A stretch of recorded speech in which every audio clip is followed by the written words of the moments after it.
Kami akan ajak Anda langsung menuju wilayah terdampak bencana longsor di Cisarua, Kabupaten Bandung Barat, Jawa Barat. Dan ini adalah visual terbaru, di mana ini merupakan hari kelima dari operasi pencarian terhadap korban terdampak longsor di Cisarua, Saudara. Terdapat ada 4 atau 5 alat berat yang terlihat di visual Anda, lebih dari 5 alat berat yang saat ini terus dioptimalkan untuk melakukan pencarian atau mencari korban terdampak longsor di Cisarua, Kabupaten Bandung Barat, Jawa Barat, Saudara. Sebelumnya, Saudara, memang dari informasi yang kami dapatkan dari jurnalis Kompas TV Niko Anggriawan tadi, dikatakan bahwa ada 4 alat berat tambahan yang baru saja tiba di lokasi bencana longsor di sana, setelah sebelumnya setidaknya ada 17 alat berat yang sudah dioptimalkan untuk mencari korban terdampak bencana longsor di Cisarua, Kabupaten Bandung Barat, Jawa Barat. Kita berharap saat ini, Saudara, kondisi cuaca bisa mendukung begitu ya, bisa kondusif agar pencarian terhadap korban ini dapat berjalan secara optimal. Lebih lengkap soal bagaimana perkembangan pencarian korban longsor di Cisarua, Kabupaten Bandung Barat, Jawa Barat, kita akan tanyakan Kepala Pusat Data Informasi dan Komunikasi Kebencanaan (BNPB) bersama kami melalui sambungan daring. Ada Pak Abdul Muhari. Selamat pagi, Pak Am.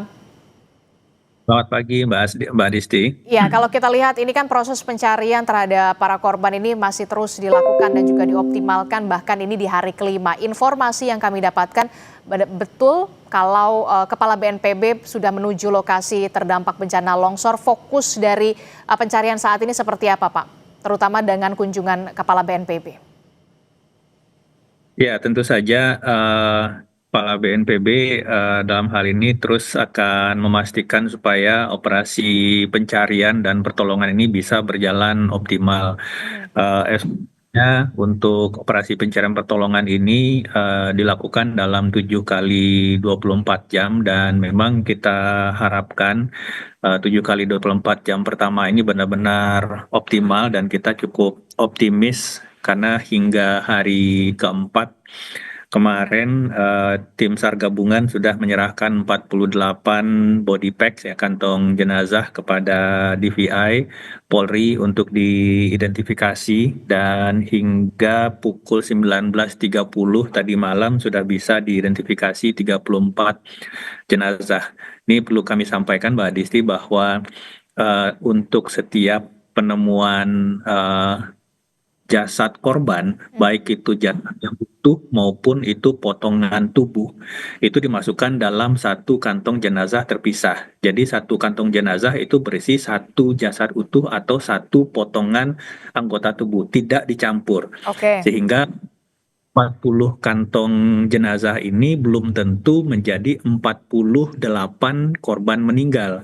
Bisa saja tubuh ini menjadi dari korban yang lain. Nah, ini kita menunggu konfirmasi dari DVI dari 8 kantong jenazah yang sudah dievakuasi oleh tim SAR gabungan, kemudian sudah diserahkan oleh DVI. Ini proses identifikasi terus berlanjut. Tadi saya sampaikan bahwa sudah ada 34 jenazah yang teridentifikasi, dan kemudian untuk korban yang masih dicari, ini jumlahnya bergantung kepada hasil identifikasi dari DVI tadi. Apakah memang 8 korban meninggal atau kurang, atau dinamikanya seperti apa. Tapi di catatan kami yang kami konfirmasi dengan SAR, setidaknya itu masih ada 32 hingga 40 korban jiwa yang masih dalam pencarian. Nanti kita akan melihat hasil dari identifikasi di DVI ini. Untuk site prioritas pencarian, melanjutkan dari temuan yang cukup signifikan kemarin, masih terus dilakukan di site A. Ini ada 1A2 dan di B2. Memang tadi pagi ada hujan sebentar, dan ini menunda permulaan awal pelaksanaan operasi pencarian pagi ini. Tapi alhamdulillah ini sudah berhenti, dan kita harapkan cuaca terus bisa kondusif BNPB hingga hari ini dan hingga 5 hari ke depan itu masih akan terus melakukan operasi modifikasi cuaca menggunakan 4 pesawat, Mbak Adisti. Kita lakukan hingga 3 sorti per hari dengan atensi 2 pesawat kita khusus untuk mengurangi intensitas curah hujan di kawasan Bandung Raya, terutama yang barat. Kemudian 2 pesawat untuk mengurangi intensitas hujan di kawasan Bodetabek untuk mengurangi genangan di Tangerang, Bekasi, dan Karawang. Kita harapkan dukungan dari atas ini dari faktor pemicu intensitas hujan ini bisa kita kurangi sehingga tim di bawah bisa bekerja lebih optimal, Mbak Adisti. Oke, jadi sampai saat ini memang ada 48 body pack begitu yang sudah diserahkan untuk bisa diproses identifikasi dan sampai saat ini memang ada 34 jenazah yang sudah teridentifikasi, setidaknya masih ada 32 atau bahkan diprediksi 40 yang masih dicari begitu. Proses pencarian masih terus dilakukan secara optimal. Kita berharap cuaca bisa mendukung begitu ya, termasuk juga bantuan soal modifikasi cuaca begitu ya untuk khusus di wilayah Kabupaten Bandung Barat ini.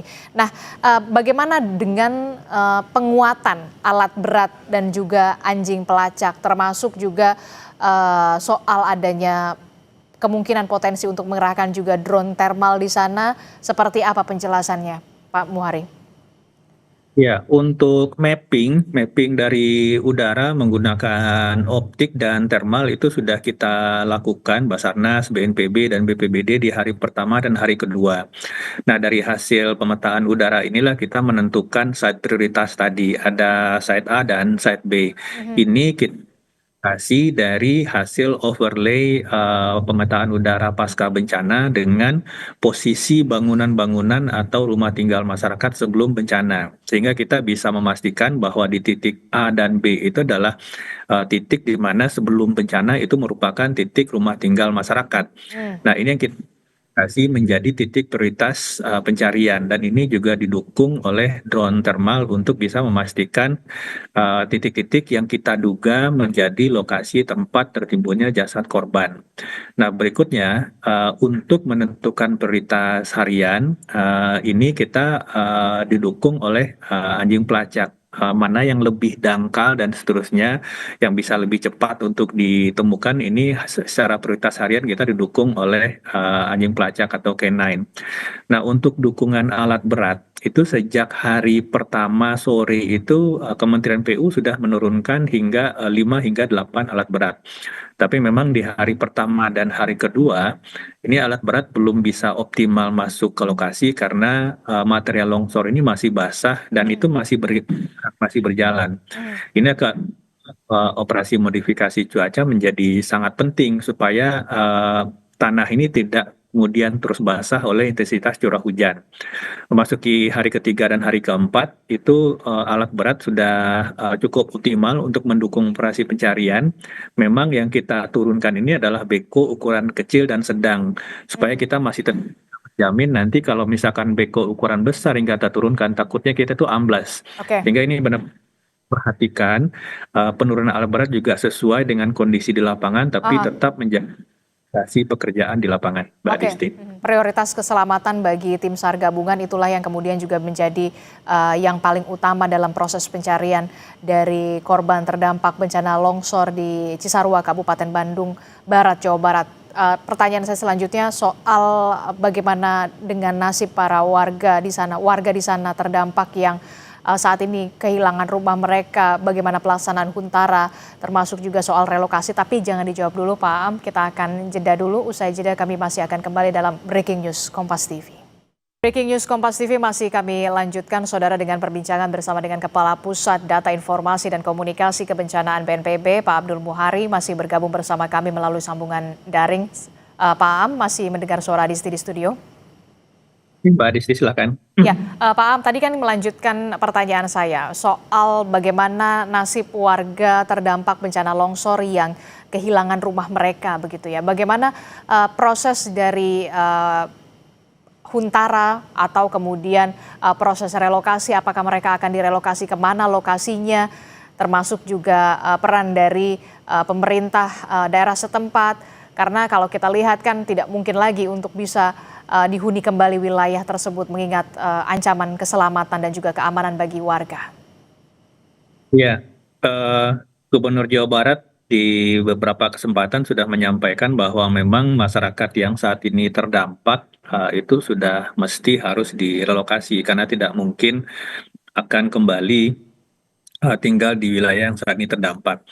Hmm. Eh, BNPB sebenarnya yang perlu direlokasi itu tidak hanya masyarakat yang saat ini rumahnya sudah terdampak, Hmm. tetapi juga yang berpotensi terdampak. Hmm. Karena musim hujan kita akan lalui hingga mungkin nanti hingga akhir Maret atau awal April, ini masih akan sangat besar potensi longsor atau bencana susulan di sekitar kawasan tersebut. Mengingat sebenarnya kawasan bagian atas dari Kecamatan Cisarua ini menurut data BNPB memang kawasan yang potensi atau tingkat kerentanan longsornya itu merupakan tingkat kerentanan yang tinggi, sehingga ini memang harus kemudian kita sangat perhatikan jangan sampai ada kegiatan menerus seperti tempat tinggal di daerah tersebut. Nah, ini prosesnya nanti BNPB ini akan menunggu kepastian lahan relokasi dari pemerintah daerah. Karena untuk lahan relokasi kalau itu akan dibangun dalam satu hamparan, ini menjadi tanggung jawab pemerintah daerah. Bisa itu pemerintah kabupaten yang seharusnya menyediakan lahan atau bisa didukung oleh pemerintah provinsi. Setelah lahan ini clean dan clear, maka nanti BNPB yang akan membangunkan kalau itu nantinya sifatnya terpisah. Kalau satu hamparan itu akan dibangunkan oleh Kementerian Perumahan dan Kawasan Pemukiman. Dan ini prosesnya sebenarnya tidak lama. Dan kita harapkan sebenarnya memang dengan adanya dukungan dana santunan untuk mengontrak rumah dari Gubernur Jawa Barat, maka sebaiknya kita tidak membangun Huntara sebagai kawasan hunian sementara, tapi langsung saja kita bangunkan hunian tetap karena sudah ada dana santunan dari Provinsi Jawa Barat untuk mengontrak rumah sambil nanti menunggu hunian tetap ini selesai dibangunkan. Ini kita akan masih terus koordinasi. Salah satu poin dari kunjungan kedua atau eh, Kepala BNPB ke lokasi sebenarnya untuk mendiskusikan ini baik itu dengan pemerintah kabupaten meskipun dan dengan anggota masyarakat yang saat ini terdampak, Mbak Adisti. Jadi kita mengharapkan ini juga bisa dipahami oleh masyarakat untuk daerah yang saat ini terdampak itu memang harus kita keluarkan dari pemukiman karena kita tidak mau tentu saja masyarakat yang ini sudah terdampak atau akan berpotensi terdampak yang masih tinggal di sekitar itu akan kemudian menjadi korban bencana serupa di masa depan. Oke, jadi tidak hanya soal warga yang terdampak, tapi juga warga yang berpotensi akan terdampak. Ini yang juga ada pembahasan soal relokasi. Sudah adakah informasi akan ditempatkan di wilayah mana warga yang terdampak dan warga yang berpotensi untuk terdampak ini, Pak? Biasanya diskusinya memang akan agak lama ketika wilayah itu atau kawasan relokasi itu jauh dari lokasi asal. Nah, ini berkaitan dengan aktivitas ekonomi yang dilakukan oleh masyarakat yang merupakan sumber utama mata pencarian mereka. Hmm. Ini yang selalu dalam relokasi, karena memang prinsip kita relokasi itu tidak hanya memindahkan manusianya, tetapi memindahkan hidup dan Kehidupannya. penghidupannya. Yang nantinya akan menjadi poin pokok pembahasan kita dengan pemerintah kabupaten dan pemerintah provinsi. Ini kebun sayur ini kan merupakan mata pencarian pokok masyarakat di Kabupaten Cisarua ini ya, di Kecamatan Cisarua ini. Bagaimana nantinya mata pencarian ini apakah akan dialihkan dengan mata pencarian alternatif atau hal-hal pengungkit ekonomi lainnya yang harus kita pikirkan di lokasi yang baru, atau misalkan lokasinya tidak terlalu jauh dari lokasi saat ini, tetapi tentu saja pola pengelolaan lahan ini benar-benar harus kita rubah, tidak seperti sekarang yang memang semua hampir 95% itu kawasan perkebunan tanpa adanya tanaman keras Asal. berakar kuat, Mhm, air, dan mhm, ikat tanah. Sebenarnya konsep-konsep bioengineering yang bisa menggabungkan antara perkebunan semusim dengan preservasi tanah itu sangat banyak. Misalkan ada tanggul-tanggul pembatas yang ditanami vetiver dan seterusnya. Ini juga bisa, kalau kita lihat di Bali ada tanaman kopi yang bisa menahan kelerengan dan seterusnya. mhm. Nah, ini yang harus kita memang bicarakan dan membuat konsep rencana aksinya, dan tentu saja ini tidak lepas dari kontribusi aktif pemerintah daerah untuk bisa benar-benar mengimplementasikan ini di lapangan. Mhm, mhm. Oke, termasuk juga soal pendataan kepada warga yang terdampak dari bencana ini, termasuk juga warga yang berpotensi terdampak juga untuk direlokasi. Sudah adakah pendataan dan informasi perkembangannya, ada berapa kepala keluarga, Pak? Pagi ini Kepala BNPB ini akan berdialog langsung dengan masyarakat untuk menerima langsung feedback dari masyarakat seperti apa, dan kita akan memastikan sosialisasi langkah-langkah mitigasi yang opsi utamanya adalah relokasi ini harus kita sampaikan, dan memang harus ini yang harus kita ambil untuk mencegah bencana serupa di masa depan. Mhm, oke, terakhir Pak, yang ingin saya tanyakan, ini kan operasi pencarian berlangsung 7 kali 24 jam. Itu artinya 1 pekan lamanya dan ini sudah memasuki hari kelima. Ketika memang sudah di hari ketujuh masih ada anggota keluarga mereka yang belum ditemukan, apakah ada potensi untuk memperpanjang proses pencarian atau seperti apa? Ya, sebagaimana kita lakukan di lokasi bencana yang lain, misalkan di Cilacap 2 bulan lalu, dan di beberapa tempat yang lain, memang standar operation procedure-nya ini operasi pencarian dan pertolongan itu dilakukan 7 kali 24 jam. Tetapi kemudian kita harapkan tentu saja ini tuntas di 1 pekan pertama. Tetapi kalau misalkan itu masih ada korban jiwa hilang yang belum ditemukan, maka kita akan berdiskusi dengan pihak keluarga dan juga pemerintah daerah. Jika sekiranya pihak keluarga menginginkan operasi pencarian masih diteruskan, maka kita akan ada skema perpanjangan 2 kali 3 hari. Hmm. Jadi kemudian kalau misalkan masih belum diketemukan, kita diskusi lagi apakah pihak keluarga masih menginginkan itu diteruskan, akan kita perpanjang lagi 3 hari kedua. Nah, ini kita harapkan ini batasan yang biasanya dilakukan dalam satu operasi pencarian. Kita akan sangat-sangat optimal menggunakan segenap sumber daya yang kita miliki supaya dalam jangka waktu 7 hari pertama kita harapkan itu bisa diselesaikan, ataupun kalau harus diperpanjang itu tidak lebih dari perpanjangan 2 kali 3 hari itu, Mbak Disti.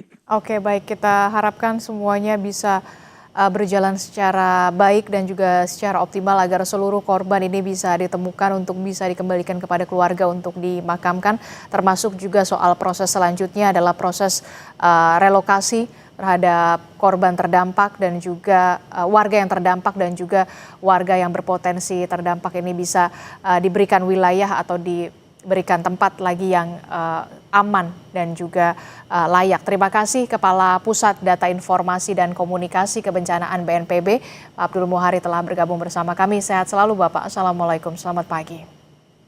Selamat pagi, Mbak Disti. Saudara, informasi soal pencarian korban terdampak bencana longsor di Cisarua, Kabupaten Bandung Barat, Jawa Barat memasuki hari kelima, dan informasi lebih lengkapnya masih akan kami hadirkan usai jeda dalam Breaking News Kompas TV.